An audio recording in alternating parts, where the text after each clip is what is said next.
Safety के बारे में बोलने से सबको पता है लास्ट 2 साल से 3 साल से रेल का हाल क्या है, कितना एक्सीडेंट हुआ है।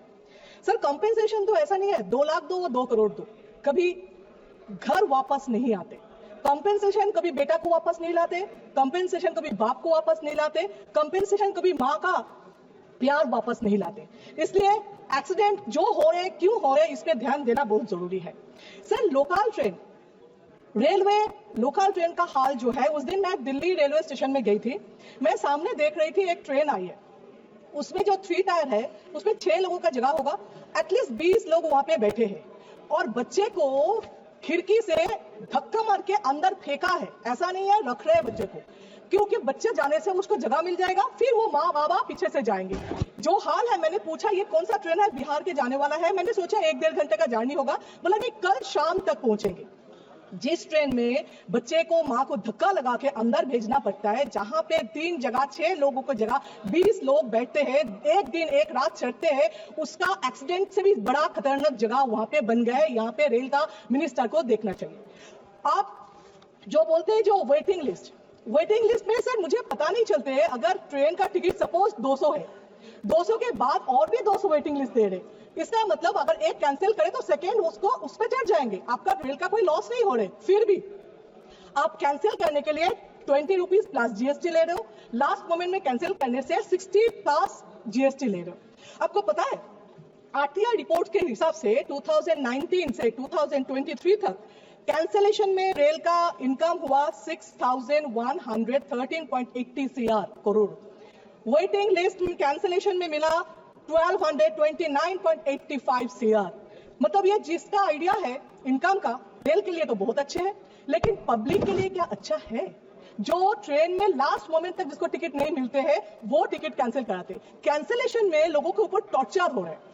आप एक बात करें, 8 बजे अगर वो टाउट जो होता है वो बंद करने के लिए रेलवे का प्रयास था, जो ऑनलाइन टिकट के लिए वो बहुत अच्छे है, लेकिन ऑनलाइन टिकट में आपको पता है 8 बजे अगर 60 डेज पहले खोलते, 8 बजे आप अगर ऑनलाइन करो 8 बजे 3 मिनट में वो बुक हो जाते। कैसे? जब तक मैं डाउनलोड करके, जब तक मैं ऑनलाइन करके टिकट लेने के लिए जाती हूँ 3 मिनट में फुल कैसे हो सकते? मतलब पब्लिक का हैरेसमेंट, टाउट का हैरेसमेंट वही एक ही रहा, लेकिन कुछ सोल्यूशन में आया नहीं है। आपको बोले जो न्यू दिल्ली स्टेशन में देखा है, अच्छा एमपीज का जो रिक्वेस्ट बार बार करते हैं हम लोग अपना कॉन्स्टिट्यूएंसी का, रेल का सबसे ज्यादा रिक्वेस्ट मुझे शायद एमपीज के तरफ से आते, लेकिन कभी एमपीज का रिक्वेस्ट बार बार चिट्ठी प्रपोजल देने के बाद भी उसका आंसर ही सिर्फ आते हैं, कोई काम नहीं होता है। हर प्रपोजल, हर ब्रिज 10 साल लगते बनाने में, 7 साल लगते, 15 साल लगते। अगर कोई भी प्रोजेक्ट इतना साल बढ़ाएंगे तो उसका बजट भी बढ़ जाते, कॉस्ट बजट बढ़ जाते, फिर वो कॉस्ट ज्यादा हो गया बोल के वो बंद कर रखते हैं। लेकिन जो भी प्रपोजल लगे पहले वाला क्लियर करे, ये मेरा रिक्वेस्ट है। मेरा कॉन्स्टिट्यूएंसी में रात को 1 बजे के बाद सुबह 7 बजे तक बर्धमान से रामपुरा, नौलाटी, मुरारोई, राजग्राम, पाकुड़ तक कोई ट्रेन है नहीं।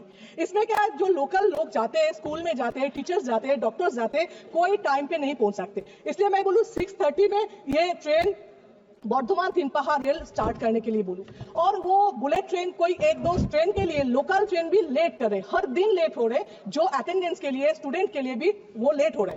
रामपुरा स्टेशन में ट्रेन का बहुत जरूरत, क्योंकि वहां पे तारापीठ मेरा मंदिर है, जहां पे बहुत लोग आते हैं, बहुत ट्रेन का जो सिस्टम है वो पूरा बिगड़ के रखे। और आसनसोल मालदा टाउन एक्सप्रेस नया जो ट्रेन है उसको चालू करने के लिए मैं रिक्वेस्ट कर रही हूँ। अच्छा, आपको पता है जो एनक्रोचमेंट होता है, एनक्रोचमेंट को हटाने के लिए रेल इतना साल लगा देते, चलो लोकल लोग, लोकल जो ऑफिसर्स है जाके अगर एनक्रोचमेंट हटा भी दिया, वो प्रपोजल बनाने में और भी 2 साल, तब तक वो लोग फिर से आ जाते, ये हेडेक, और फिर बोलते एनक्रोचमेंट हटा, अचानक आके एनक्रोचमेंट हटा देते, वो तो होगा नहीं है। मेरा वहां पे रामपुरा हरिजन कॉलोनी में, कशाईपाड़ा डाक बंगलो में बहुत दिन 100 साल हो गया ये लोग रहते, उसके सामने ये रास्ता ब्लॉक, अचानक आके वो रास्ता ब्लॉक कर रहे, जो लोग वहां पे रहते उसको जाने आने का रास्ता है ही नहीं। मेरा ये रिक्वेस्ट है, अगर रेल को कुछ भी करना है तो रिक्वेस्ट करने के 10 साल बाद उसका आंसर आते, मिनिस्टर को होश आते 10 साल बाद कुछ करना है, और उसके बाद भी 10 साल लगा देते। तो हम लोग जितना एमपीज आए, चलो 15 साल भी हो, 20 साल भी हो, मेरा जनरेशन, नेक्स्ट जनरेशन आके उसका फल उसको मिलेगा।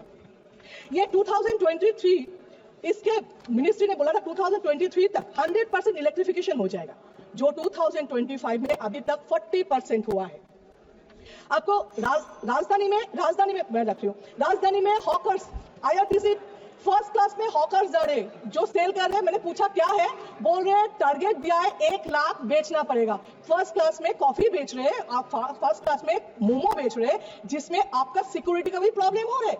जो कंप्लेन कर रहे हैं, मैं ये बात करके खत्म करूंगी, बहुत सारी बात करना जितना ट्रेन है, लेकिन मैं बुलेट का मैं बात करूं, बुलेट ट्रेन, वंदे भारत, ये बिरयानी जैसा है। जिस देश में लोग चावल रोटी दाल नहीं खा पाते, उसके लिए बिरयानी बहुत बड़ी बात है। ये वंदे भारत है, वो बड़े लोगों के लिए है, बहुत अच्छे है, लेकिन जिसके पास चावल रोटी भात दाल नहीं है, उसके लिए बिरयानी कोई मायने नहीं रखते। इसलिए मैं बोलूं बुलेट ट्रेन या वंदे भारत में जितना ध्यान दे, उससे ज्यादा ध्यान लोकल ट्रेन में दे, क्योंकि उसमें ना लाइट होता है, ना बाथरूम होता है, ना ट्रेन होता है, कुछ नहीं होता है। मुझे ये रिक्वेस्ट है, जो बड़े लोगों के लिए तो अदानी अंबानी को अपने रखा है, लेकिन लोकल के लिए आप लोग सबके बारे में सोचे। जिसके वोट से आप लोग जीत के आते हैं, जिसके वोट से हम लोग आते हैं।